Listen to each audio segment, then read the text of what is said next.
Welcome to Privacy News Online Weekly News. My name is Brian Tong and I'm your host. Workplace surveillance is entering our homes and driving through our streets.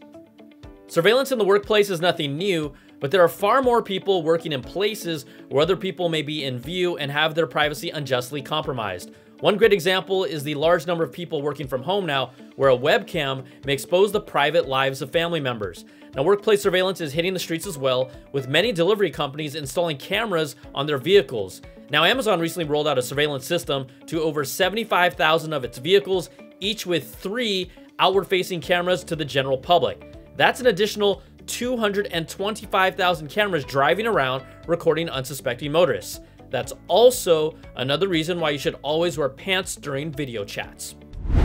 Dual-use digital surveillance technologies finally get regulated a little. Digital surveillance tools have become much more powerful in recent years and also more profitable. Technology companies around the world have been selling digital surveillance technology to other countries with little to no oversight or public record.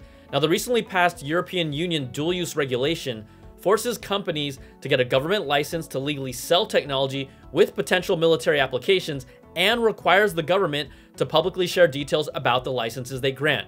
Now, while it is a step in the right direction, human rights organizations call it a missed opportunity because it fails to provide explicit and strong conditions on EU member state authorities and exporters. All right, let's go to the latest cybersecurity news from Josh, our correspondent from Intego. Here's this week's top cybersecurity story, brought to you by Intego. If you like playing video games, there's a good chance you've looked up tips, tricks, and tweaks to give yourself an edge in your favorite game. Malware makers know this, and they've begun advertising Trojan horse malware that claims to be cheats, hacks, or mods for popular games, including Call of Duty Warzone. Gamers are being targeted via advertisements, how-to YouTube videos, and gaming forum posts that encourage them to download game mods that are in reality designed to infect victims' computers. This malware may include remote access Trojans such as Extreme Rat, which has been known to steal victims' data. P&O fans can stay protected with Intego's Mac or Windows protection software. For a special discount, use the link in the episode description. That's it for now. Back to you, Brian. Thank you, Josh, once again for all the good stuff. Now it's time for more privacy news. ACLU shares user data with Facebook and friends. The American Civil Liberties Union, or ACLU for short, is a regular critic of Facebook for its many privacy failures over the years. Yet, a recent update to its privacy statement reveals that they may share your personal information with Facebook if you use their website.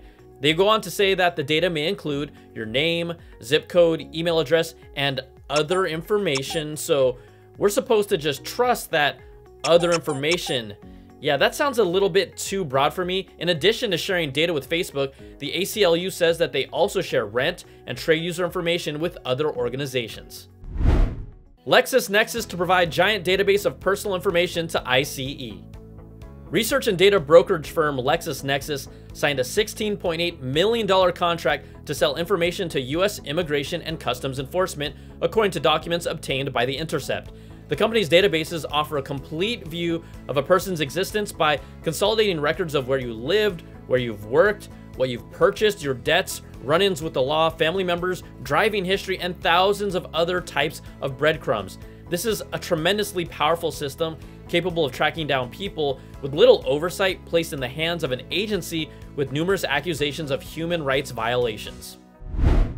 All right, now you're up to date on the latest privacy news online, which is brought to you by Private Internet Access, the award-winning no-log VPN service that lets you protect up to 10 devices simultaneously with apps for Windows, Mac, Linux, Android, iOS, and more. Sign up now and get up to 2 months for free using the link in the description below, where you can also find a link to learn more about all the stories in this week's privacy news online.